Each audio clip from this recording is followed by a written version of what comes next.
وسلام على عباده الذين اصطفى أما بعد فأعوذ بالله من الشيطان الرجيم بسم الله الرحمن الرحيم واعبدوا الله ولا تشركوا به شيئا وبالوالدين إحسانا وبذي القربى والجار الجنب والصاحب بالجنب وابن السبيل وما ملكت أيمانكم ان اللہ لا يحب من كان مختالا فخورا وروی عن النبی صلی اللہ علیہ وسلم من كان يؤمن بالله واليوم الآخر فليكرم ضيفه ومن كان يؤمن بالله واليوم الآخر فلا يؤذي جاره وفي رواية فليكرم جاره آمنت بالله صدق الله العظيم وصدق رسوله النبي الكريم ونحن على ذلك من الشاهدين والشاكرين والحمد لله رب العالمين۔ معزز سامعین، السلام علیکم ورحمۃ اللہ وبرکاتہ۔ دو جمعوں کے وقفے کے بعد اللہ کریم آپ لوگوں سے ہم کلام ہونے کا موقع عطا فرما رہے ہیں، اس پر اللہ رب العزت کا شکر گزار ہوں۔ آج جس موضوع پر ہم بات کریں گے وہ بڑا سنا سنایا موضوع ہے اور گویا بچپن کا سبق ہے کہ پڑوسیوں کو تنگ نہ کیا جائے۔ دوسرے الفاظ میں پڑوسیوں کے حقوق کا خیال رکھا جائے، یا یہ کہہ دیں کہ پڑوسیوں کے حقوق کے بارے میں اللہ رب العزت نے حضور صلی اللہ علیہ وسلم کو کیا تعلیمات عطا فرمائیں اور کیا تاکیدات کی ہیں۔ قرآن مجید میں سورۃ النساء 5ویں پارے میں حقوق کا بیان ہے، جس میں سب سے پہلا حق اللہ رب العزت کا ہے کہ اللہ کی عبادت کی جائے گی۔ اللہ کا حق یہ ہے کہ اللہ کو اللہ مان کر اس کی عبادت کی جائے گی۔ پھر اللہ رب العزت کے بعد مخلوقات میں سے والدین کا حق آتا ہے۔ والدین کے حقوق پر کچھ عرصہ قبل بڑی سیر حاصل گفتگو ہوئی تھی۔ اب اگلے حقوق کی باری آتی ہے، تو ان میں آج جو ہم نے منتخب کیا ہے وہ پڑوسیوں کے حقوق کیوں کیا۔ والصاحب والجار ذی القربى والجار الجنب والصاحب بالجنب، اس ایک آیت میں 3 قسم کے پڑوسیوں کا بیان ہے۔ ایک وہ پڑوسی جو آپ کا پڑوسی بھی ہے اور رشتہ دار بھی ہے، چچا زاد ہے، خالہ زاد ہے، ماموں زاد ہے، یا دادا کی طرف سے دور کا رشتہ دار ہے، یا نانا کی طرف سے دور کا رشتہ دار ہے، وہ سب اس میں آ گئے۔ اور ایک صورت تو یہ ہے کہ پڑوسی ہے لیکن وہ رشتہ دار نہیں ہے، یہاں تک کہ وہ مسلمان بھی نہیں ہے۔ دوبارہ سنیں گے، پڑوسی ہے، نہ وہ رشتہ دار ہے نہ وہ مسلمان ہے، لیکن ہے پڑوسی۔ اور ایک پڑوسی کی صورت قرآن مجید نے یہاں تک بیان کی ہے، والصاحب بالجنب، عارضی طور پر آپ کے ساتھ آ کر بیٹھنے والا بندہ، جیسے کہ مسجد کی صف میں آپ میں سے ہر شخص دائیں بائیں دوسرے کے ساتھ مل کر بیٹھا ہوا ہے، اس کے بھی اللہ پاک نے حقوق بیان کیے ہیں۔ سواری میں، جہاز میں، بس میں، گاڑی میں سفر کرتے ہوئے بھی جو آپ کے ساتھ سیٹ والا پڑوسی ہے اس کے بھی حقوق بیان کیے گئے ہیں۔ یہ ہے charter of Islam, infrastructure of Islam, کہ اس میں کسی کے حقوق رہتے نہیں ہیں، حقوق کی ادائیگی کی تاکید کی جاتی ہے۔ اور والصاحب بالجنب کے بارے میں بھی یہ آیا کہ اس کے ساتھ احسان کا معاملہ کرو۔ عارضی طور پر چند سیکنڈ کے لیے، چند لمحوں کے لیے جو آپ کے ساتھ آ کر نماز جمعہ میں یا دیگر کسی نیک موقع پر تقریر سنتے ہوئے، یا مسلمانوں کے کسی عام اجتماع میں آپ کے ساتھ کوئی بندہ ہے، اس کے بھی حقوق کی رعایت رکھنا قرآن مجید میں تاکید آئی۔ ہم لوگ یہ سمجھتے ہیں کہ کسی بھی دنیا میں کسی اراضی کو، کسی بھی پارٹ آف لینڈ کو، کسی بھی سوسائٹی کو آباد کرنے کے لیے اس کا بہترین انفراسٹرکچر ہو، اچھی بلڈنگز ہوں، اور سب کچھ اچھا اچھا ہو تو وہ جگہ آباد ہو جاتی ہے۔ یاد رکھیں ایسا سب کچھ کرنے سے تعمیرات تو خوب ہو جائیں گی، لیکن شعب الایمان کی ایک حدیث ہے کہ اگر آپ نے روئے زمین کو آباد کرنا ہے تو آپ کو 3 کام کرنے پڑیں گے: صلۃ الرحم وحسن الخلق وحسن الجوار۔ صلہ رحمی کرنی پڑے گی، عمدہ اور اچھے اخلاق اپنانے پڑیں گے، اور پڑوسی کے ساتھ حسن سلوک کا معاملہ کرنا پڑے گا۔ هذه الثلاثة تعمر الديار۔ یہ 3 عمدہ اخلاق زمین کو لوگوں سے آباد کرتے ہیں۔ یہ 3 عمدہ اخلاق زمین پر لوگوں کو آباد کرتے ہیں۔ تو اب آنا پڑے گا ہمیں اس طرف کہ ہم جس سوسائٹی میں رہتے ہیں، پرائیویسی کے نام پر ہم نے پڑوسیوں کے حقوق کا جنازہ نکالا ہوا ہے، اور یہ بھی قرآن مجید اور حضور صلی اللہ علیہ وسلم کی تعلیمات ہیں کہ ہم لوگ اس انتظار میں رہتے ہیں کوئی ہمارے ساتھ بھلا کرے تو اس کے بدلے میں ہم بڑھ کر اس سے بدلہ کریں تاکہ اس کو نیچے دکھائیں۔ یار اس نے تو ہمارے بچے کی شادی میں ایک انویلپ دیا تھا جس میں 5,000 روپے تھے، ہم تو 5.5 دیں گے، 4.5 نہیں دیں گے، یا 5 سے اوپر جتنا ہو سکا دیں گے تاکہ ہماری بات اونچی رہ جائے، ہماری ناک بھی اونچی رہ جائے۔ یاد رکھیں یہ معمول دین اسلام میں پسندیدہ نہیں ہے۔ سل من قطعک واحسن من ظلمک، قرآن مجید اور حضور صلی اللہ علیہ وسلم کی تعلیمات اس سے بالکل دوسری جانب ہے۔ فرمایا جو آپ سے قطع تعلقی کرے اس کے ساتھ صلہ رحمی کرنا یہ عبادت ہے، اور جو آپ کے ساتھ ظلم زیادتی کرے اس کے ساتھ احسان کا معاملہ کرنا یہ عین ایمان ہے۔ اب المیہ یہ ہے کہ ہم جن سوسائٹیز میں رہتے ہیں، چاہے ہم اس سوسائٹی کو لیں یا کراچی کو لے لیں، ہمیں معلوم بھی نہیں ہوتا کہ ساتھ والے غم میں غم ہے، گھر میں غم ہے یا خوشی ہے، اور ساتھ والے بھی یہ مناسب نہیں سمجھتے کہ ہماری پرائیویسی ڈسٹرب ہوگی، ہم تو پاکستان کے فلاں علاقے کے ہیں، یہ فلاں صوبے کے ہیں، لہذا ان کو بتانا ضروری نہیں ہے۔ اور یہ چند دنوں میں یہ معاملہ نہیں ہوا، اس پہ کئی سالوں لگے ہیں، دہائیاں لگی ہیں، تب جا کر یہ ماحول بن چکا ہے۔ ابھی گزشتہ ہفتے کی بات ہے، بحریہ ٹاؤن کے آگے کے ایک پریسنٹ میں ایک صاحب کا انتقال ہوا، تو ہمارے ڈپارٹمنٹ متحرک ہو جاتے ہیں، تو ڈپارٹمنٹ سے اطلاع آئی کہ اس طرح ایک میت لائی جائے گی، اس کو غسل دیا جائے گا، کفن دیا جائے گا۔ الحمدللہ مینجمنٹ نے ایک اچھا انتظام کیا ہوا ہے، بڑا سموتھ طریقے سے آپریشن مکمل ہو جاتا ہے۔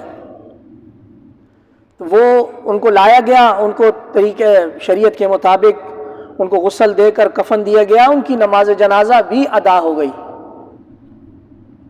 اور ان کی تدفین بھی ہو گئی بحریہ کے قبرستان میں۔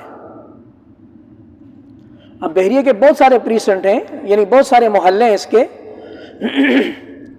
جس پریسنٹ سے ان کا تعلق تھا اس پریسنٹ کی اس سٹریٹ میں ان پڑوسیوں کو نہیں پتہ چلا کہ ساتھ والے صاحب کا انتقال بھی ہو گیا ہے اور ان کی تدفین بھی ہو گئی ہے۔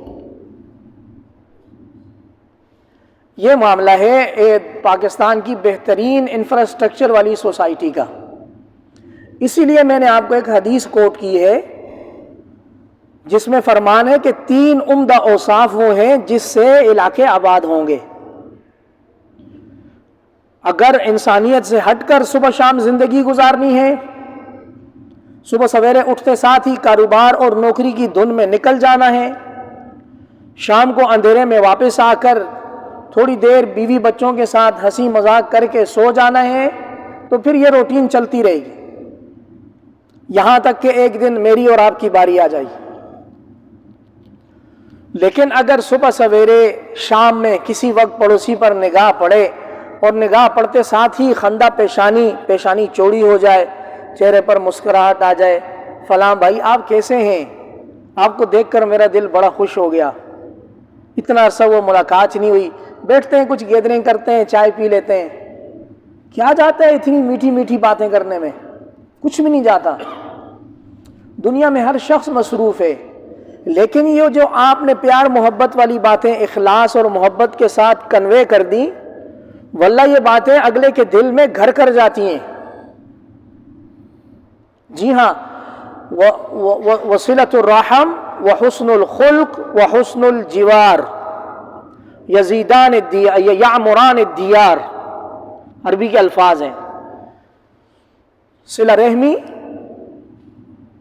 بہترین عمدہ اخلاق اور بہترین ہمسائیگی، یعنی ہمسایہ کا، پڑوسی کا عمدہ طریقے سے معاملہ کر کے، اس کا خیال کر کے، خندہ پیشانی کے ساتھ ملنا، یہ تین وہ عمدہ اوصاف ہیں، یہ وہ صفات ہیں، یہ وہ ایڈجیکٹیوز ہیں جو آپ کی سوسائٹی کو آباد کرنے میں بڑا بنیادی اور کلیدی کردار ادا کریں گے۔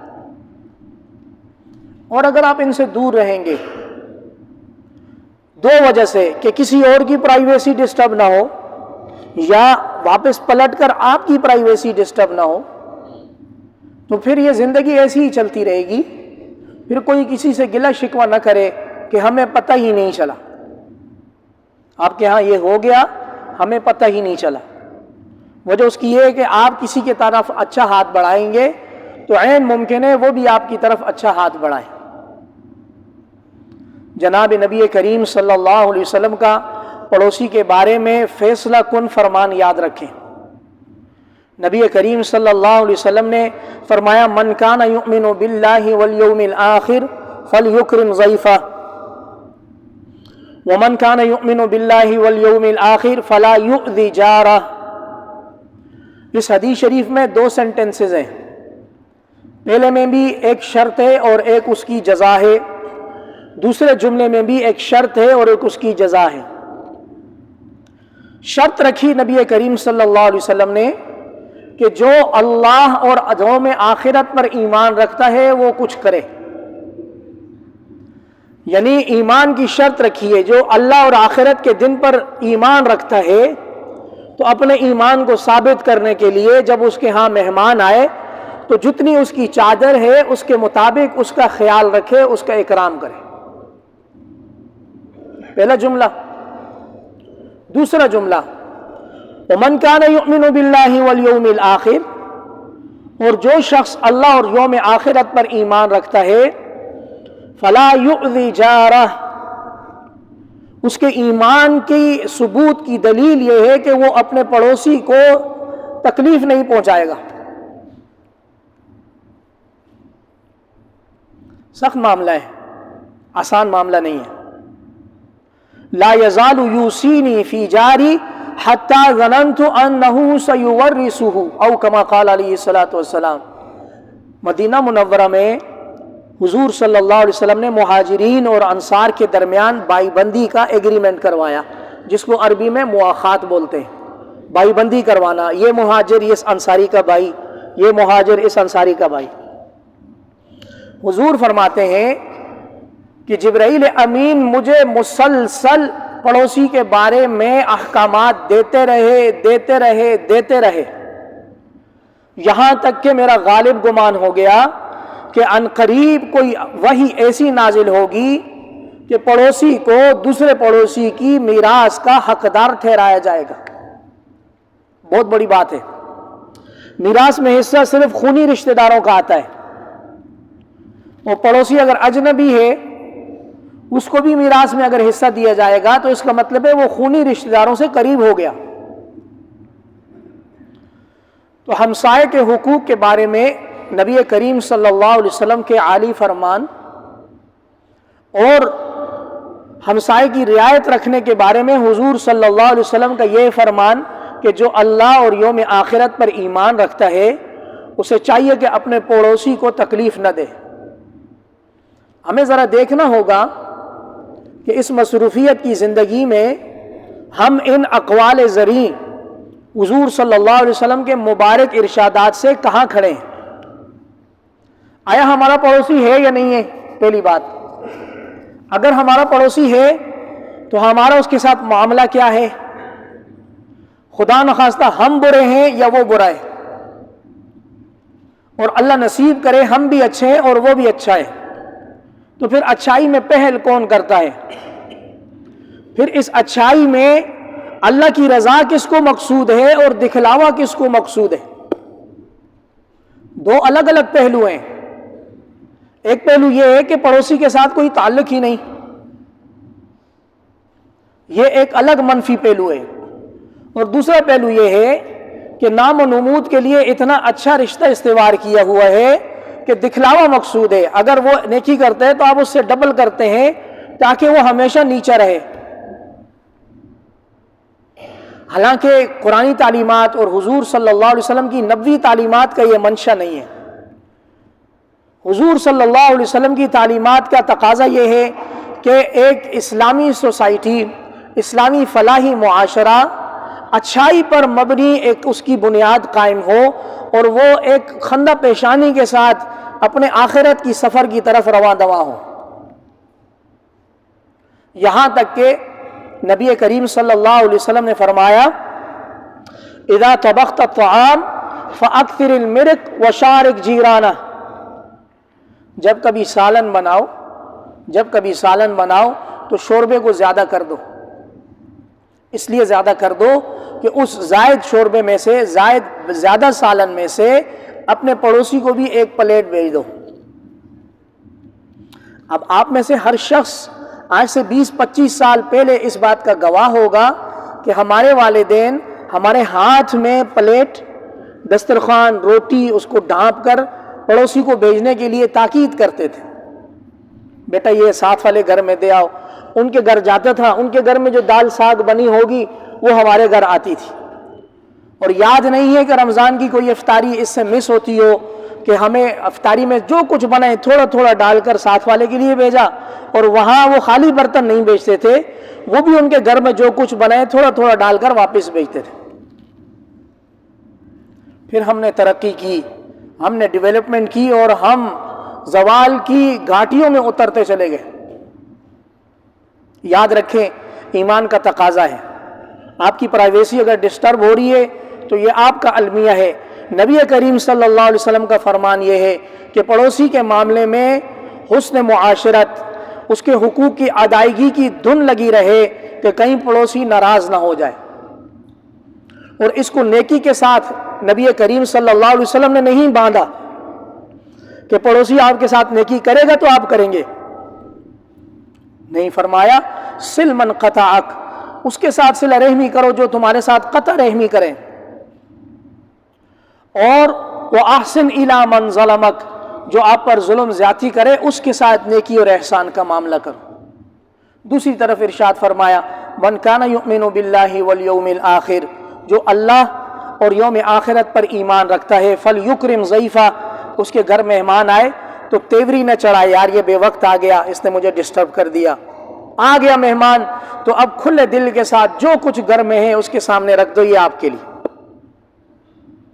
پھر اگلے جملے میں ارشاد فرمایا من کان یؤمن باللہ والیوم الآخر فلا یؤذی جارہ، جو اللہ اور یوم آخرت پر ایمان رکھتا ہے اس کے لیے لازمی ہے کہ وہ اپنے پڑوسی کو ایذا رسانی نہیں دے گا، اپنے پڑوسی کو تکلیف ہرگز نہیں دے گا۔ اور اسی کی دوسری روایت میں فرمایا فلیکرم جارہ، اگر یوم آخرت پر اور اللہ پر ایمان رکھتا ہے تو اپنے پڑوسی کا اکرام کرے گا، اس کا خیال کرے گا۔ امام غزالی رحمہ اللہ نے اپنی کتاب احیاء العلوم میں پڑوسی کے 20 حقوق ذکر کیے ہیں۔ کتنے؟ 20 حقوق۔ اللہ نے توفیق دی تو اگلے جمعے کو آپ کے سامنے وہ بیان کیے جائیں گے۔ جو کچھ کہا گیا سنا گیا اللہ پاک عمل کی توفیق عطا فرما دیں۔ وآخر دعوانا ان الحمد للہ رب العالمین۔ سنت ادا کیجیے۔